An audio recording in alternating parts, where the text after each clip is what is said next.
Hello বন্ধুরা, এই দেখো আমাদের কি সুন্দর বেগুন গাছ হয়েছে। আমরা ছাদে বস্তার মধ্যে এরকম করে বেগুন গাছের চারা লাগিয়েছিলাম, ওখান থেকে এই যে ফুল এসেছে বেগুনে। আর দুটো গাছ লাগিয়েছি, এই দেখো আরেকটা, এটার মধ্যে এই দেখো কি সুন্দর বেগুন হয়েছে, কি সুন্দর লাগছে দেখতে বেগুনটা। এই যে দেখো,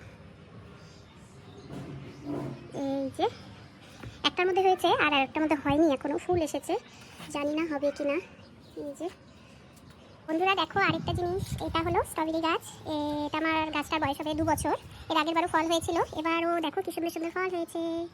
এই যে আরও ফুল হচ্ছে, এই যে দেখো এদিকেও আরও ফুল হচ্ছে, এই যে আরও এদিকেও আছে, এই যে দেখো, এই যে হ্যাঁ এই যে দেখো এদিকে আরও ফুল হয়েছে, এই যে একটা, এই যে আরও ফুল হচ্ছে, এদিকে ফলও হচ্ছে। এই মরা গাছগুলোকে ছিঁড়ে ছিঁড়ে ফেলে দিই আমি যখনই হয়ে যায়, এই যে দেখো পরিষ্কার হয়ে যায়। দেখেছো আমার স্ট্রবেরি গাছ। আজকের জন্য টাটা।